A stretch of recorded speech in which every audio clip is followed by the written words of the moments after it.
Waalaikumsalam warahmatullahi wabarakatuh. Alhamdulillah rabbil alamin. Allahumma shalli wa sallim ala sayyidina. Ya, saya senang banget baca buku-bukunya tentang positive parenting. Ini salah satunya dari Dr. Mustafa Abu Sa'ad ya. Jadi rangkuman sebetulnya dari ilmu-ilmu positive parenting ini saya membuat sebuah peta juga ya, bagaimana saya pribadi untuk bisa menjadi positive parenting. Supaya apa? Supaya family-nya tuh happy, gembira ya.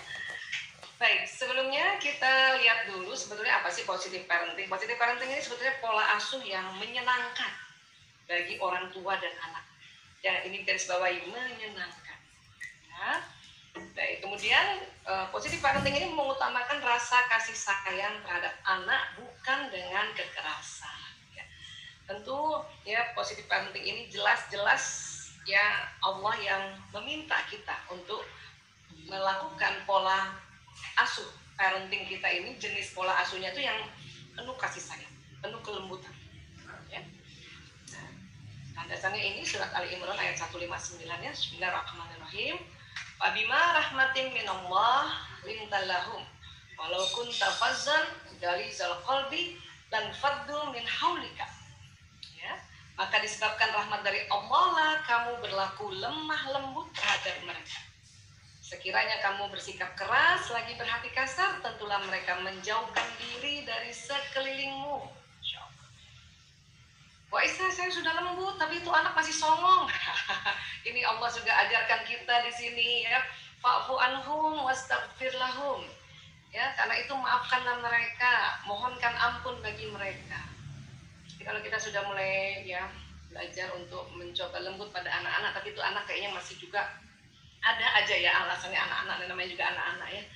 Maka kita disuruh apa? Maafkan mereka. Ya Allah, saya maafkan anakku ya Allah. Sebut namanya. Fulan bin Fulan, Fulana binti Fulan. Ya. Dan mohonkan ampun bagi mereka. Ya Allah, ampuni dia ya Allah. Ini yang diminta oleh Allah tahapannya. Baru wasyawirhum fil amri. Ya, dan bermusyawarahlah dengan mereka dalam urusan itu. Fa'idza azamta fatawakkal 'ala Allah, innallaha yuhibbul mutawakkilin. Kemudian apabila kamu telah membulatkan tekad, maka bertawakallah pada Allah. Sesungguhnya Allah menyukai orang-orang yang bertawakal kepadanya. Ya. Jadi ini ajaran-ajaran Allah untuk kita menjadi positive parenting. Ya. Misalnya lagi PJJ gini yang masih punya anak kecil nih, termasuk Mbak Nining nih. Dari tadi saya perhatiin dia udah pakai Ali Imran 159 belum? Saya ketawa, dia ketawa ya. Dia dampingi anak pertamanya belajar, saya liatin dari jauh ya. Jadi kalau kita mau mendampingi anak-anak, pakai ini Ali Imran 159 ya. Dan ingat, lemah lembut kita orang tua terhadap anak itu karena rahmatnya Allah. Makanya harus minta, ya Allah mohon lemah lembut, ya Allah mohon lemah lembut.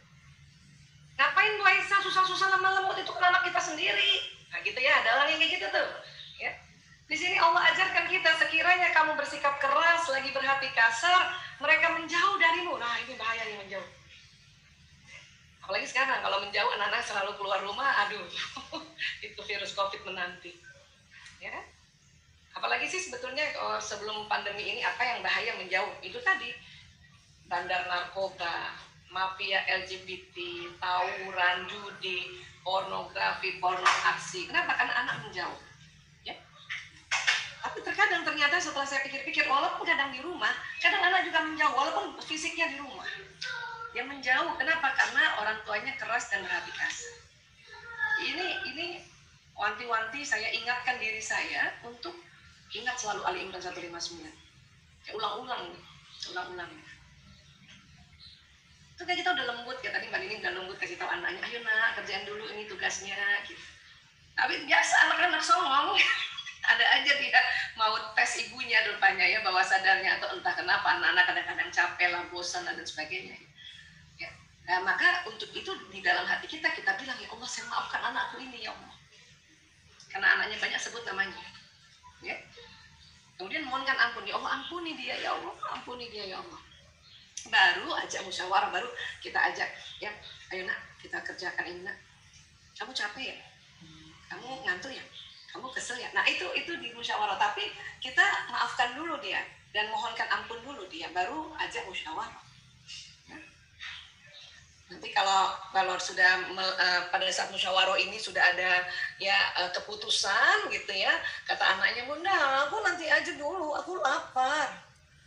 Ya sudah, kita tawakal pada Allah, kita kasih makan dulu, baru nanti habis makan lanjutin ya nak. Ya. Kenapa? Karena memang Allah menyukai orang-orang yang bertawakal padanya. Jadi kalau menurut saya satu ayat ini, Masya Allah, ini betul-betul Allah ajarkan kita bagaimana fondasi dalam ya menjadi seorang ibu yang bijaksana, jadi seorang ayah yang bijaksana. Mungkin hari ini juga tadi saya ada lihat teman-teman yang belum menikah, yaitu calon ibu ya. Alhamdulillah belum menikah tapi rajin ta'lim, Masya Allah, itu keren banget ya. Jadi ini bisa buat bekal ya. Baik, nah kemudian sebetulnya ya basicnya atau fondasi kan dasar ya. Kita sudah jelas tadi dasarnya selalu harus ikut tuntunan dari Allah. Ya, dari Al-Qur'anul Karim, kemudian juga dari ya hadis Rasulullah, sirah Nabi kita baca, ya perbanyak baca sirah Rasulullah. Dan juga kita ijma dari para ulama dan ilmuwan juga perlu kita perhatikan. Ya. Jadi menurut saya basic-basicnya lagi, tambahan pondasinya setelah pondasi ad-dinul Islam itu adalah pondasi apa? Fahami beda anak pria dan wanita. Ini sering banget saya cerita ini. Saya sengaja ulang-ulang ini supaya apa? Supaya pondasi itu kalau ditambahkan pondasinya itu makin kuat ya. Lemnya ditambah makin kuat, insyaallah. Ini apa lagi? Belajarlah bahwa anak sekarang punya ciri khas. Ya. Apa ciri khas generasi sekarang? Ya itu gadgetnya dipegang terus. Ya, dia punya alat digital ya selalu dekat dia. Tapi lama-lama saya perhatikan juga, saya juga begitu rupanya. Mana-mana ada aja di alat digital. Malah sekarang ya ada hal-hal yang seperti sekarang ini kan kita dekat dengan alat digital ya, Zoom, ya, Zoom meeting. Kadang mungkin ada teman-teman yang ada di dalam kendaraan sekarang tapi tetap mau ikut taklim, tetap juga buka alat digitalnya ya, Masya Allah. Nah ini ciri khas anak generasi era sekarang termasuk kita ya. Kemudian belajar, beda watak anak-anak belajar, ini diulang-ulang. Saya suka sekali ulang-ulang tentang watak ya. Kemudian juga belajar bagaimana cara pendekatan bahasa kasihnya supaya anak-anak bisa disiplin, anak-anak bisa ya merasakan bahwa memang orang tuanya sayang sama dia. Karena ini luar biasa yang temuan-temuan para ahli ya, itu kan karena Allah menciptakan tubuh manusia, otak manusia. Jadi para ahli itu cuma menemukan karena mengobservasi, meriset. Tapi itu semua ciptaan Allah. Kemudian apalagi? Fahami gaya belajar anak. Ada anak memang belajarnya harus di rumahnya, harus di kamarnya. Ada anak yang nggak apa-apa, dia tempat rame pun dia belajar. Ada anak harus kalau dia belajar, dia harus juga buka gadget yang satu untuk chatting sama temennya. Ada yang begitu. Apalagi lagi pandemi kayak gini. Ya, ada anak saya yang bungsu, Dek Ragil, dia datang bukan mengaku, dia curhat atau mengaku kejujuran sama saya, Bu. Tadi guru aku PJJ, aku malah melukis, Bu. Kenapa? Nggak tahu, aku bosen banget. Oh iya. Kenapa? Karena kita harus pahami kondisi sekarang ini luar biasa. Anak-anak juga bosen lagi. Ya, makanya kita, iya nak. Coba lihat gambarnya, coba lihat lukisannya. Bagus ternyata lukisannya. Wah, Masya Allah, bagus banget lukisannya. Iya, Bu. Dan saya yakin sekali pada saat anak-anak mendengarkan, apalagi anak perempuan yang mendengarkan ya guru-gurunya mengajarkan dan juga sambil tangannya mencoret-coret sesuatu, gambar sesuatu, itu masuk.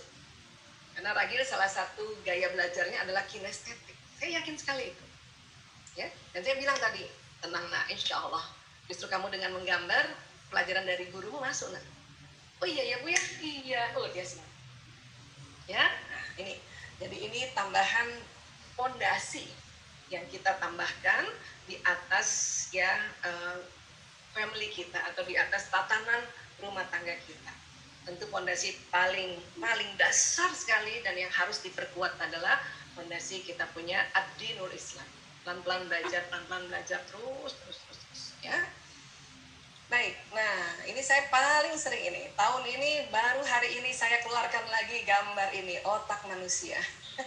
Ini sahabat-sahabat saya yang sering ikut seminar ini kangen kali sama gambar otak ini. Jadi manusia Allah ciptakan ada otak besar dan ada otak kecil, Masya Allah. Ya. Nah ini otak besar dan otak kecil. Ini bagian depan, ya bagian dahi. Ya. Dan Allah buat otak itu digulung. Digulung. Dalam gulungan itu ada kabel-kabel. Ya, kabel-kabel panjang sekali kabelnya, Masya Allah. Untung otak manusia Allah gulung. Kenapa? Kalau tidak, kabelnya panjang. Ya, pernah para ahli menghitung panjangnya kabel yang ada di otak manusia supaya kita ingat. Saya nggak sebut kilometernya berapa. Saya cuma mau bilang otak manusia kalau dipanjang nih, gulungannya diperpanjang itu Jakarta Bali pulang pergi. Ah, Masya Allah. Kebayang teman-teman ibu-ibu kalau otak kita panjang sampai Bali. Ya, kayak apa nih hebohnya dunia ini ya kalau otak kita Allah setting, Allah desain panjang, tidak digulung seperti ini. Ya. Makanya satu, bersyukur otak manusia kita gulung. Ya, digulung oleh Allah otak kita ini sehingga yang harusnya panjang sampai Bali ini cuman digulung-gulung akhirnya seperti ini dengan berat kurang lebih semuanya otak besar dan otak kecil itu 1,5 kilo, ya 1,5 kilogram. Kalau laki-laki lebih berat sedikit 1,6. Kalau perempuan dewasa otak kita 1,5 kilo. Ya. Baik, di dalamnya ada sel otak. Ini juga saya sering ulang-ulang, tetapi ya saya senang ulang-ulang ini supaya kita tambah paham ya. Satu sel otak ada jumlahnya kurang lebih 100 miliar. Jadi ada 100 miliar sel otak di otak kita. Satu neuron kerjanya kayak satu komputer tercanggih di zamannya. Masya Allah. Berarti di otak kita ada 100 miliar komputer. Dan ada kalimat tercanggih di zamannya, artinya 100 miliar otak di otak anak-anak kita nih, yang generasi-generasi baru itu lebih canggih dari otak kita.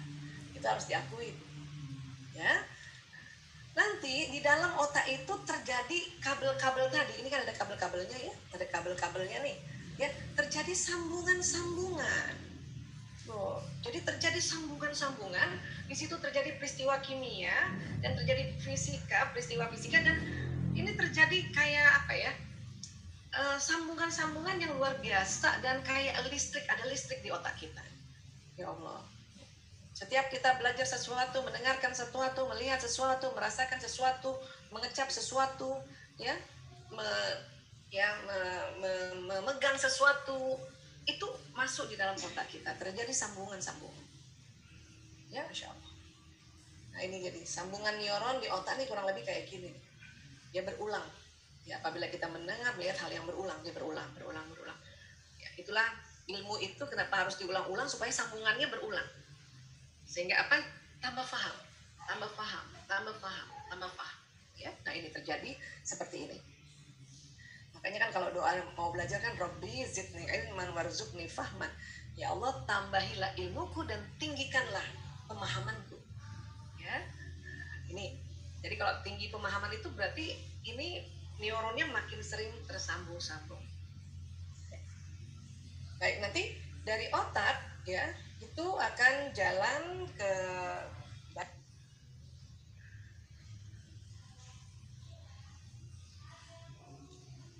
satu dua dengar. Dari otak akan turun serabut-serabut saraf seluruh tubuh itu lewat tulang belakang, ini namanya nervous system. Ya, nanti dari tulang belakang akan keluar serabut-serabut saraf ke seluruh tubuh. Ya, ini seperti ini ya, itu seluruh tubuh, Masya Allah, sampai ujung-ujung jari kaki dan sebagainya, bahkan sampai di wajah kita juga, sampai juga dalam organ-organ di dalam tubuh kita ya, Masya Allah. Nah ini kurang lebih kayak gini ya. Nah sistem saraf ini saya juga sering bilang bahwa kalau dianalogikan kerjanya kayak kabel listrik. Nah ini jalan listrik dia di sini ya. Membawa apa? Membawa pesan yang ada di otak. Apa aja ada pesan di otak? Banyak sekali. Karena otak itu Allah buat ya setelah terbagi dua, otak besar, otak kecil, kemudian terbagi dua lagi, belahan kanan, belahan kiri, nanti setiap belahan terbagi 4 lagi, banyak banget, Masya Allah. Makanya kalau kita belajar ilmu tentang otak ya, beberapa sahabat-sahabat saya di sini juga belajar tentang neuro linguistic program itu, waduh, ya itu baru sedikit apa yang ada di otak manusia itu udah, aduh, ya udah, sampai kayak gitu kita masya Allah gitu ya. Nah, ini yang akan jalan di badan kita. Kita akan belajar sedikit tentang konsep-konsep bahwa kenapa sih harus dibangun fondasi tadi, mengenal otak pria wanita, mengenal watak, mengenal bakat, mengenal bahasa tubuh, mengenal cara belajar, karena itu semua ada di otak. Semua ada di otak, dia jalan di badan kita. Ya. Nah, tapi selain program-program di otak yang jalan di badan, ternyata apa yang kita ucapkan itu juga jalan. Apa yang kita lihat itu juga jalan. Apa yang kita dengar itu jalan. Apa yang kita hidup itu jalan. Apa yang kita kecap lewat lidah itu jalan. Ya, jalan. Jalan ke tersimpan di otak dan kemudian jalan ke badan lagi. Untuk itu, kalau memang mau jadi ibu yang bijaksana, ibu yang lemah lembut, memang harus diminta. Kita minta dan kita ucapkan. Ya, ya Allah, saya mohon lemah lembut ya Rob, saya mohon lemah lembut ya Allah. Gitu. Kan kita diminta, ya. Tadi kan dikatakan Ali Imran 159, karena rahmat Allah engkau berlemah lembut pada mereka. Lemah lembut itu bukan bawaan seorang ibu bapak terhadap anak kandungnya. Ya, ini yang unik.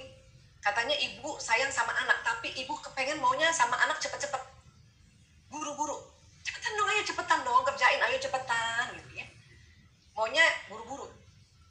Saya suka perhatikan juga ibu-ibu sama anaknya itu jarang senyum loh. Ya, padahal anaknya udah senyum, di ibunya ngomong selalu kepengen mau marah aja.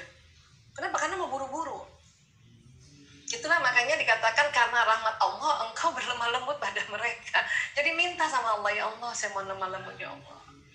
Ya astagfirullahaladzim ya Allah, ya Allah astagfirullahaladzim. Misalnya pengen marah gitu ya Bu, pengen melotot ya Bu, istighfar lah. Karena istighfar juga jalan ini, astagfirullahaladzim. Saya mohon ampun pada Allah yang maha azim, jalan. Kita minta memang, saya ya Allah saya mohon ya lemah lembut ya Allah. Ya Allah saya mohon ya Allah jadi ibu bijaksana ya Allah. Ya Allah saya mohon ya Allah jadi istri bijaksana ya Allah. Itu harus diucapkan ya. Ini yang namanya istilahnya meluruskan niat ya. Dan niat itu adalah ya sesuatu landasan terhadap apa yang nanti terjadi di badan kita dan membuat perilaku itu ya. Nah makanya dikatakan innamal a'malu binniyat. Amal itu kan gerakan badan, tergantung niatnya. Ya. Nah, mumpung di badan kita ada sistem saraf yang gampang sekali cara kerjanya, ayo kita selalu luruskan niat kita. Karena pada saat kita niat jalan. Bu Aisyah, kalau tadi kita berdoa ya, jalan. Pasti lebih cepat lagi kalau doa itu. Ya, makanya ya buat kita nih ibu-ibu nih sudah mulai harus ya rutin berdoa. Nah, misalnya ada ibu-ibu yang sudah rutin punya zikir pagi dan zikir petang ya, wah itu masya Allah itu apa yang diucapkan tuh jalan di badan ya. Baik, sekarang nah kenapa sih kok Bu Aisyah ngomongnya otak? Kan kita punya kolbu ya. Iya betul, kita juga punya kolbu. Yang mana sih kolbu itu ya? Dari penelitian para ahli, dan saya juga sering ya cerita di dalam seminar-seminar ya, ini saya ulang lagi, kolbu itu merujuk pada organnya yaitu jantung ya. Itu banyak banget penelitian ya. Nah jantung selain kerjanya memberikan aliran darah ke seluruh tubuh, jantung ini ada otaknya ya, ada otaknya nih, ditemukan tahun 1991 ya oleh J. Amor, ini sekitar 40.000 neuron. Jadi di jantung tuh juga ada sel otak kayak kita tadi, yang kalau di otak jumlahnya 100 miliar, kalau di jantung 40.000. Dan ternyata di jantung juga terjadi sambungan-sambungan ya. Jadi di jantung juga pada saat kita tadi mengucapkan ya Allah saya mohon lemah lembut ya Rob, itu kalau kita bicaranya betul-betul sungguh-sungguh, selain terekam di otak, terekam juga di jantung kita, terekam di kolbu kita. Nah supaya terekam di kolbu kita itu waktu diucapkan sambil dibayangin. Bayangin apa Bu Aisyah? Nah terserah mau bayanginnya apa. Kalau saya suka saya bayangin apa yang saya ucapkan, apa yang saya niatkan, apa yang saya doakan itu terekam di jantung juga. Ya, nah ini.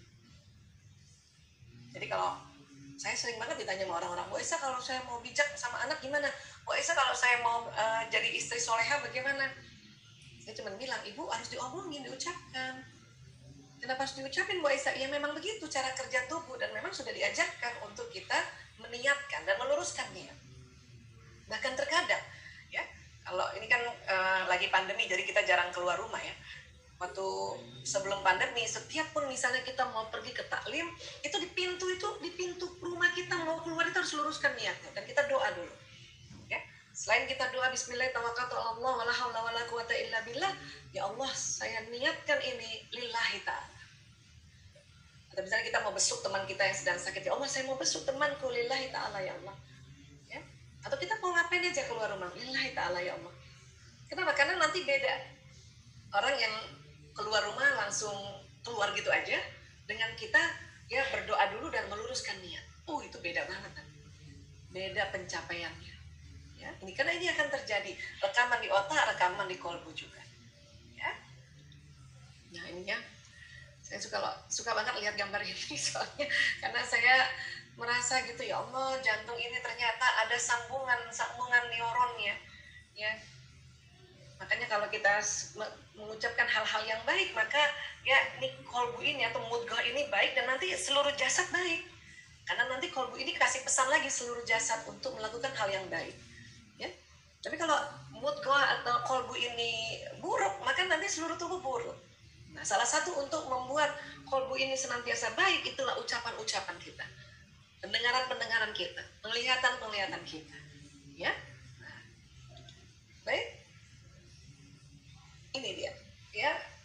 Dalam surat Ali Imran ayat 36, "Walaysa dzakaru kal untha" ini juga jadi landasan, jadi pondasi bahwa kita harus tahu bahwa anak laki dan perempuan itu beda. Ya, mungkin sahabat-sahabat teman-teman juga sudah pernah dengar berita ini, tapi saya mau ulang sedikit ya, supaya apa kan ini namanya pondasi tuh kayak gini. Jelas, ya. Jadi dari ad-dinul Islam pondasinya, kemudian kita cari ya di tuntunan contoh-contoh di hadis Rasulullah, kemudian juga kita lihat di ijma para ulama, dan ijma para ulama ini termasuk para ilmuwan. Ya, apa sih bedanya gitu? Kalau kita ya nggak mempelajari perbedaan anak laki-laki dan perempuan, maka ya ini yang punya anak laki-laki pasti banyak bertanduk karena beda otak kita dengan dia. Ya. Harusnya ayahnya dong yang ngomong sama bapak sama anaknya, tapi kan ayahnya ada tugas lain, yaitu menjemput nafkah, ya. Nah, berarti ibu yang memang harus lebih dominan untuk memahami ini, ya. Nah, apa sih perbedaannya Bu Aisyah? Tadi kan kita sudah belajar ya, otak tuh nanti terbagi dua, kanan kiri. Ini gambar orang hadap ke sana ya. Jadi ini kita lihat tengkuknya. Ya, otak kanan ini otak yang kreativitas atau otak yang rileks, gembira, lihat warna, bermain, ya. Kemudian imajinasi, ya, menghayal dan sebagainya. Yang kiri yang serius, analisa, bahasa, hitung-hitungan, ya, detil, syair lagu. Nah ini kiri nih, mikir melulu. Kalau mikir melulu tuh kiri ya. Dan manusia itu ada otak kiri dan kanannya. Ya, manusia ada otak kiri dan kanannya.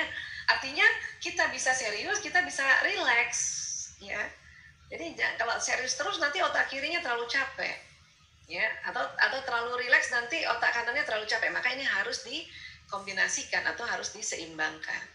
Nah, tapi pada perkembangan otak laki-laki dan perempuan, ya, dari kecil sampai sekitar umur 20 tahun itu ada perbedaan pada anak laki-laki, ya. Apa yang Bu Aisyah berbeda? Sambungan tadi neuronnya tadi, ya. Ini saya ulang-ulang cerita tentang ini karena ini penting diulang ya. Jadi laki-laki 0 sampai 6 tahun tadi sambungan tadi ya. Ibu-ibu tadi lihat ya sambungan tadi. Rupanya beda sama anak perempuan ya. Anak perempuan ya sambungan otak kiri kanannya nyaris seimbang. Artinya anak perempuan ya dari kecil itu sudah bisa analisa, sudah bisa santai juga, sudah bisa kreatif juga. Tapi anak laki-laki itu kanannya yang lebih dominan sambungannya, kanannya. Dan kita lihat tadi kanan itu kan otak yang rileks, otak bermain, otak imajinasi, otak menghayal, ya, otak seriusnya tuh baru segini. Jadi kalau teman-teman punya anak laki-laki masih di usia sini atau ya teman-teman sudah punya cucu laki-laki di usia-usia kayak gini, mohon dimaklumi, bahkan dimahfumi bahwa anak laki-laki senang bermain, senang loncat-loncat, ya, senang lari sana, lari sini gitu ya. Ya, sementara dia itu tadi otak kiri, otak serius, otak membaca, otak matematikanya belum lagi tersambung seperti anak perempuan. Kadang-kadang ada ibu-ibu misalnya konseling sama saya ya, punya anak usia 3 tahun. Ya paniknya kenapa? Kok anak saya belum bisa baca, Bu Aisyah? Padahal kakaknya dulu usia 3 tahun tuh udah bisa baca. Saya bilang itu memang beda. Anak laki-laki itu belum bisa baca tapi sudah bisa main PlayStation, sudah bisa buka gadget. Karena memang otak kanan. Otak kirinya belum lagi tersambung seperti anak perempuan. Kalaupun mau ajak membaca anak laki-laki, caranya adalah gunakan otak kanannya. Pakai benda-benda, pakai permainan. Saya punya anak laki kan 4. Ya, dulu untung sedikit banyaknya belajar tentang ini. Jadi kalau mengajarkan anak laki-laki membaca, ya bikin tulisan, terus tempelkan di benda-benda yang ada di rumah. Tempelkan aja meja, ada tulisan meja, taruh di meja. Dia langsung bisa. Dia mulai mengerti, oh itu tulisan meja kayak gitu. Ya, nah ini. Kalau perempuan lebih seimbang, tapi kanannya perempuan kalah sama kanannya laki-laki. Ya. Kemudian usia 6 sampai 12 tahun, perempuan lebih tetap seimbang juga, laki-laki masih kanannya yang berkembang, kiri sudah mulai. Sudah mulai, ya, tapi tadi ya tetap kanannya lebih dominan. Makanya ada penelitian mengatakan kalau anak laki-laki mau masuk SD, terutama dengan kurikulum SD kayak sekarang di Indonesia, itu lebih aman umur 7 tahun. Ya, 7 tahun. Kalau anak perempuan 6 tahun dulu sudah bisa karena dia punya otak sudah tersambung. Laki-laki minimal 7 tahun. Kalau mau anak lakinya nggak kesulitan mengerjakan PR. Ya. Saya setelah mengerti tentang otak pria wanita, makanya waktu anak ketiga dan keempat saya itu, karena saya lihat pelajaran SD sudah lebih kompleks lagi, sudah ada banyak sekali pelajaran yang untuk menganalisa pakai otak kiri, maka waktu anak saya lulus TK yang keempat ya, dia lulus TK 5,5 tahun, karena belum cukup umurnya ke SD, maka saya tahan untuk dia tidak masuk SD. Ini teman-teman yang lain, ada juga anak laki yang lain umur 6 tahun dimasukkan ke SD, saya tahan sampai dia 7 tahun lebih.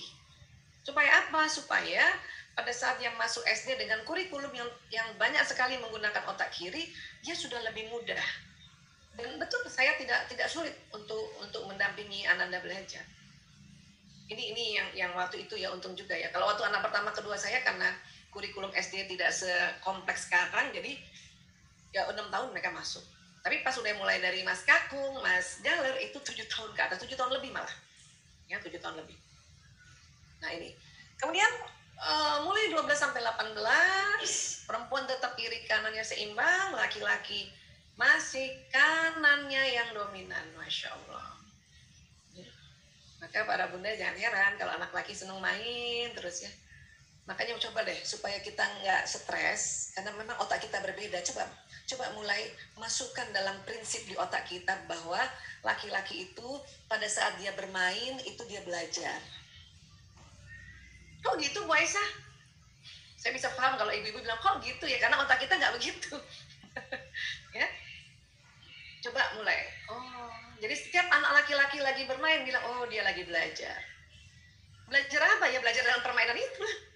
Belajar mengatur strategi, belajar bagaimana untuk kreatif, belajar bagaimana untuk problem solving dalam permainan itu. Masukkan di situ. Kenapa? Karena ya dengan pikiran yang baik, seorang ibu memikirkan hal itu menjadi baik, itu namanya positive parenting. Melihat hal itu baik aja lah. Ya. Karena kalau kita bertahan dengan otak kita yang seperti ini, maka nggak nanti anak laki tuh ya kita ngelihat salah melulu. Kasian kan? Ya. Itulah makanya anak laki yang banyak masalah itu anak laki. Karena dari kecil kita melihat dengan otak kita sebagai ibunya, sebagai perempuan, salah terus dia. Salah terus. Pasien-pasien kami yang narkoba itu ya 80-90% laki-laki. Korban LGBT juga ya 80-90% laki-laki. Tawuran, pornografi itu laki-laki. Kenapa? Karena anak laki-laki sejak kecil sering terzolimi. Oleh siapa? Oleh kita ibunya. kalau kita tidak paham tentang perkembangan otaknya. Ya. Kemudian kapan laki-laki nanti seimbang antara otak kiri kanannya? Setelah 18 tahun, di atas 18 tahun. Ya, bahkan ada yang 20 tahun baru dia seimbang antara kiri kanannya. Ya. Nih. Makanya perhatikan anak laki-laki waktu kuliah itu keren banget. Barangkali ada teman-teman yang anaknya sudah kuliah, coba lihat perkembangannya, kan beda ya. Buat teman-teman yang anak laki-lakinya masih di TK, sabar waktu dia kuliah ya Bu. Yang namanya sabar itu bukan didiamkan, tetapi difahami. Ya dipahami. Ya. Kita bantu perkembangan otak kirinya lewat otak kanannya. Makanya anak laki-laki senang sekali belajar sambil ya dia membaca cerita atau dibikinkan permainan ya. Kalau mengaji bagaimana Bu Aisyah? Ini yang luar biasanya, mengaji itu ya, baca Quran itu otak kanan. Makanya kalau kita lihat seperti ini berarti kan perempuan bisa, laki-laki bisa, apalagi anak laki. Asal ingat pada saat dia diajarkan baca Quran ya, Qurannya kita kasih warna. Makanya sekarang alhamdulillah ya, Quran itu berwarna, terutama pada tajwidnya ya, idgham bigunna, idgham bilaguna, iqlab dan sebagainya, ishar itu berwarna-warna, itu anak-anak senang, terutama anak laki-laki ya. Apalagi diajarkan dan kemudian dibacakan juga terjemahannya dan mereka bisa membayangkan, membayangkan dengan otak kanannya, oh kayak gini tuh maksudnya, oh kayak gini. Ya. Dan itu juga makanya waktu menghafalkan membaca Quran itu pakai irama ya. A'udzubillahi minasyaitonirrajim. Itu supaya apa? Otak kanannya terstimulasi. Itu makanya jadi ingat ya. Dan buat anak-anak juga kadang-kadang banyak sekali pelajaran dibawakan atau dibuatkan lagu. Kenapa? Karena lagu itu ya, musik itu iramanya itu otak kanan. Syair itu otak kiri. Anak perempuan kalau masih kecil kayak gini dia lebih cepat hafal syairnya dan iramanya. Kalau laki-laki iramanya doang dia hafal, syairnya kacau balau. Tapi paling tidak stimulasi otak kanan lewat irama tadi ya, itu menstimulasi otak kreativitas. Ini saja kalau kita sudah mulai tahu ya, baru tahu aja tuh udah bikin tenang seorang ibu. Kemudian kalau kita ulang-ulang, tadi kita paham, oh kayak gini tuh. Oh kayak gitu. Ya. Dan pada saat kita melihat bahwa memang Allah mendesain laki-laki dengan perkembangan otak yang berbeda, kita malah apa ya, menerima dengan ya Allah ya, ternyata Engkau menciptakan otak laki-laki berbeda. Ya. Masih banyak sekali perbedaan-perbedaan otak pria, nanti teman-teman bisa searching atau belajar di momen yang lain ya. Baik, nah kemudian watak juga ya. Ini jelas di Al-Isra ya, ayat 84. Bismillahirrahmanirrahim. Qul kullu ya'malu ala syakilati farabbukum a'lamu biman huwa ahda sabila. Ya. Katakanlah Muhammad, setiap orang berbuat sesuai dengan pembawaannya masing-masing. Maka Tuhanmu lebih mengetahui siapa yang lebih benar jalannya. Artinya di sini Allah memberitahu pada kita semua ya, bahwa orang tuh masing-masing Allah sudah berikan pembawaan, baik watak, bakat, gaya belajar, otak pria wanita tadi, ya kan? Kemudian dia punya bahasa kasihnya itu karena bawaan masing-masing. Tidak ada yang jelek, semua bagus watak itu. Ya. Makanya di sini dikatakan Allah ya, maka Tuhanmu lebih mengetahui siapa yang lebih benar jalannya. Jadi kita tidak boleh menghina jenis-jenis watak yang lain. Kalau lihat anak kita yang introvert, kitanya yang ekstrovert, kita nggak boleh menghina dia. Ya, yang justru adalah kita tahu dia, memahami, dan makanya kita beradaptasi. Itu yang penting. Ya. Baik, ada pun watak. Sebetulnya teori watak ini banyak sekali dan saya sering ulang-ulang juga. Tetapi kali ini mungkin saya bahas secara garis besar saja ya. Watak garis besarnya itu ada 3. Ya. Jadi watak ini ada di daerah lobus parietalis di sini. Ya. Nanti isi watak ini ada kekuatan kelemahan. Ya. Di dalam surat Asy-Syams ayat 8-9 Allah mengilhamkan jiwa itu jalan kefasikan dan ketakwaan. Itulah kata para ahli, itu ada kekuatan dan kelemahan di sini. Dia jalan di badan sehingga membuat perilaku. Jadi orang itu kalau wataknya ekstrovert dia perilakunya ekstrovert gitu. Kalau wataknya introvert perilakunya introvert. Kenapa kita bisa mendeteksi nanti watak seseorang atau watak diri kita? Karena pesan di otak ini jalan di badan. Jalan di badan. Makanya nanti akan membentuk mimik wajah, sudut mata, sudut bibir, gaya gestur dia berjalan, ya, cara duduk, cara tersenyum, cara mengangkat tangan, itu tergantung ya dari pesan yang Allah ya simpan di dalam otak ini, yang dikenal dengan istilah watak. Watak. Kalau belajar ilmu NLP, karena saya lihat banyak teman-teman sejawat NLP di sini ya, ini disebut metaprogram ya di sini, karena dia terbentuk. Ya, watak bisa berubah nggak Bu Aisyah? Ya, watak tetap ada di otak, dia nggak bisa berubah, tapi bisa dibentuk. Dengan apa? Dengan pengetahuan-pengetahuan, pengalaman-pengalaman, nasihat-nasihat. Jadi kalau kita lihat dari ilmu otak, watak di daerah sini, nasihat-nasihat, pengalaman-pengalaman itu masuk di otak yang depan. Sehingga pada satu waktu nanti, kalau kita rajin belajar, maka kita merasa, oh saya kok ada 4 jenis watak itu ya, oh kok saya juga ada ekstrovertnya, introvertnya, ambivertnya ya, gitu. Itu yang besarnya ya. Nanti kan terbagi 4, biasanya 4 besar. Ada watak gembira, ada watak yang bikin sempurna, ada watak yang selalu berhasrat sempurna, ada selalu berhasrat damai, ada yang selalu berhasrat mengatur. Nah itu. Ini karena ada di otak, dia jalan. Sebisanya dari kecil kita sudah bisa deteksi, oh ini anakku wataknya ini. Oh anakku yang nomor 2 wataknya ini. Oh anakku nomor 3.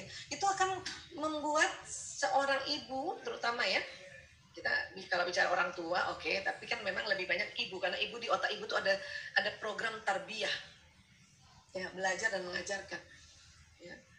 Nah itu harus mulai mendeteksi watak anaknya apa, watak anak keduanya apa, anak ketiga, bahkan mendeteksi juga watak pasangannya, watak ibu mertuanya juga deteksi aja Bu ya, itu mudah kok dan sekarang ada ilmunya ya.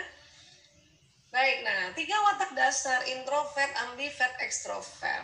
Ya, ambivert ini apa sih Bu Aisyah? Dia separuh introvert, separuh ekstrovert. Ini ambivert ini biasanya watak yang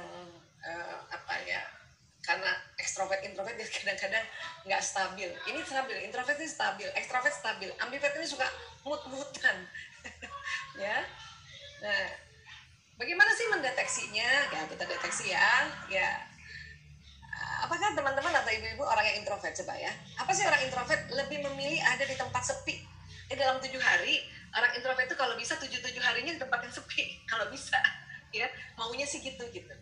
Tapi karena harus bersosialisasi, ya mungkin ada dalam 7 hari, 6 hari karena pandemi ya. Karena pandemi. Coba kalau nggak pandemi, mungkin dalam 7 hari, 5 hari di tempat sepi, 2 hari baru dia mau keluar. Ya, nah, itu introvert. Nah, kalau ekstrovert, ini kecenderungannya lebih semangat ketemu orang baru. Berarti itu ada ekstrovertnya tuh. Ya. Nah, ini yang kasihan ini. Biasanya pada saat pandemi, orang-orang ekstrovert ini yang susah banget ketemu orang baru sekarang ya. Walaupun mungkin sebetulnya kita siasati ketemu orang baru dengan teknik Zoom ini kan. Makanya kenapa saya suka sekali kalau seminar, saya lihat dulu wajahnya teman-teman, namanya, dan saya lebih senang kalau orang-orang buka kameranya. Di awal-awal misalnya ya, kalau sekarang lagi presentasi mau tutup silakan, nggak apa-apa. Tapi di awal-awal saya suka sekali. Kenapa? Karena saya mau ketemu orang baru, kalau ada, atau teman-teman yang sudah sempat kita ketemu, kenalan, saya lihat lagi. Karena di situ terjalin silaturahimnya sekarang. Ya. Makanya kalau ada seminar off cam dari awal sampai terakhir tanpa ada alasan yang jelas karena males aja, itu kurang silaturahimnya itu. Ya, ini yang pentingnya kamera dinyalakan paling nggak di awal sama terakhir, karena kita akan bisa saling lihat ya, saling memberikan kasih sayang. Di situ turun rahmat Allah. Ya. Saya pun kalau misalnya ikut apa-apa itu berusaha di awal dan di akhir buka kamera sebisanya ya. Kenapa? Karena disitulah terjadi silaturahim gaya baru, new normal. Ya, ini ekstrovert ya. Nah, ada yang ambivert. Gimana? Ambivert itu tergantung sikon. Kadang dia mau tempat sepi, kadang mau ketemu orang baru. Jadi kalau ambivert ini dalam seminggu ya mungkin 3 hari atau 4-3-3-4. Kalau ekstrovert ini ya dalam 7 hari kepengennya sih ketemu orang barunya 7 hari itu. Ya. Tapi karena pandemi nggak bisa, 7 harinya di rumah terus. Makanya kita cara new normalnya adalah dengan menjalin silaturahim lewat teknologi ya. Kemudian apa lagi? Introvert itu lebih produktif di tempat tertutup. Makanya kalau kita yang introvert ini pas pandemi kayak gini kita selalu di rumah itu seneng banget. Termasuk anak-anak yang introvert itu cocok banget PJJ. Ya, anak saya yang ketiga, seneng banget pakai Zoom pelajarannya Zoom. Dia lebih produktif. Ya, tentu saya membantu dia untuk bikin bagus tempat belajarnya, lengkapin tempat belajarnya karena dia sudah kuliah ya, jadi banyak sekali yang harus dikerjakan. Jadi dia seneng banget. Tapi kalau punya watak ekstrovert, orang tua yang ekstrovert ya, atau anak-anak ekstrovert, dia lebih produktif di tempat terbuka.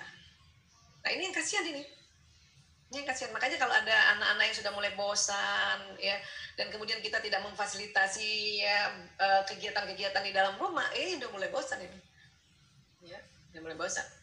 Bagaimana mensiasatinya ya kita ya saya cari tahu ya, ada anak saya tadi saya sempat cerita ya, ada Ragil kan dia ekstrovert banget ya.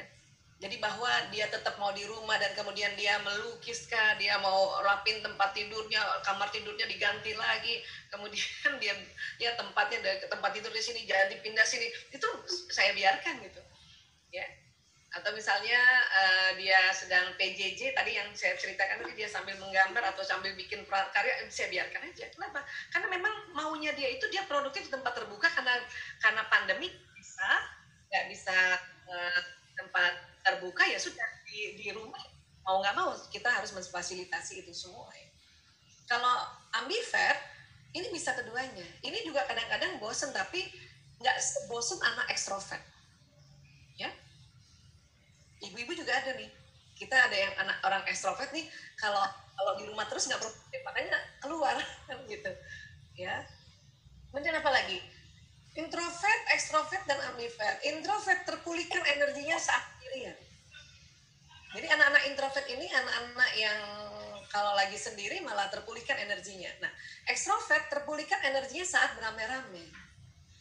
Ya. Maaf dok, 5 menit lagi ya dok waktunya. Biar nanti tanya jawabnya bisa agak dibilang. Ya, baik. Makasih dok. Sudah dihitung. Ya, jadi kalau orang ekstrovert itu terpulihkan energinya saat beramai-ramai. Oke. Kalau ambivert tergantung situasi dan kondisi. Ya. Jadi ini harus paham, Bu. Kemudian introvert lebih suka bekerja atau belajar sendiri. Ini pandemi ini cocok banget orang-orang introvert. Tapi ekstrovert lebih suka bekerja atau belajar dalam tim. Bun, kalau punya anak ya, kemudian memang kita sanggup memfasilitasi 2 gadgetnya, 1 laptopnya misalnya atau 1 gadget untuk melihat bapak ibu gurunya mengajarkan, dan satunya dia untuk chatting sama temennya. Kalau dia memang anak ekstrovert, tidak apa-apa, biarkan saja. Nah, karena dia butuh teman. Untuk apa? Untuk ada energi beramai-ramai. Ya. Kalau anak saya yang ketiga Mas Kakung, dia kalau belajar aja gitu. Dia nggak buka gadget yang lain. Tapi yang ekstrovert kayak Mas Lana, ya Dek Ragil, ya anak pertama, anak kelima itu harus ada 2 itu. Dia 1 dengan chatting sama teman-temannya untuk tanyakan, tadi Bu Guru ngomong apa sih tadi Bu? Aku nggak ngerti. Karena dia kadang-kadang anak-anak malas untuk tanya langsung, apalagi dengan gaya Zoom kayak gini. Ya kadang-kadang kalau dia didominasi oleh anak-anak yang suka nanya, yang lain malasnya nggak usah nanya, ya akhirnya nanya sama temennya. Ini harus dipahami nih. Karena banyak ibu-ibu malah dimarahin, fokus, lihat itu gurunya ngajar, lihat itu, jangan main-main sama temennya, jangan chatting-chatting sama temennya. Kalau dia anak ekstrovert tertekan, Bu, tertekan. Ya. Kalau ambivert gimana? Ambivert bisa dua-duanya. Ya, anak saya yang kedua dan keempat, Mas Priyo dengan Mas Jaler, dia bisa dua-duanya. Kadang-kadang ya, hari ini kadang-kadang dia nggak mau buka chattingan sama temennya, misalnya hari besok dia chatting juga sama temennya sambil dengerin gurunya. Itu ambivert, harus paham ya. Introvert biasanya akan banyak berpikir sebelum mulai bicara. Kalau ekstrovert biasanya asbun, asal bunyi. Kalau punya anak ekstrovert ibu nggak usah marah. Kadang-kadang apa yang baru ada di otaknya langsung diomongin, habis itu dia lupa. Tapi kalau introvert dia berpikir dulu baru mulai bicara. Kalau ekstrovert ini, makanya kalau kita punya anak ekstrovert, kita ya kalau dia ngelucu ya kita ketawa aja. Nanti habis ketawa baru kita kasih tahu ya, nak dipikir dulu sebentar kalau ngomong gitu ya. Kalau introvert dia mikir dulu baru dia ngomong. Ambivert bisa lebih banyak berpikir, bisa lebih banyak bicara. Ini namanya juga ambivert, yang separuh-separuh. Ya. Introvert cenderung lebih pendiam, ekstrovert cenderung lebih ceplos. Ambivert tergantung, bisa kadang-kadang ceplos-ceplos, kadang-kadang ya dia mau diem gitu ya. Nah ini, jadi fahamilah yang mana nih, Bunda yang mana, introvert, ekstrovert apa ambivert? Kemudian pasangan hidup mana? Karena biasanya kalau istrinya introvert, pasangan hidupnya ekstrovert. Kebalikannya juga ekstrovert, ya. Anak kita yang mana? Yang ambivert kah, yang ekstrovert atau introvert? Kenapa itu penting? Ya, untuk mengenali seperti ini, ya. Oke, ini sudah selesai, tinggal kita bisa ngobrol-ngobrol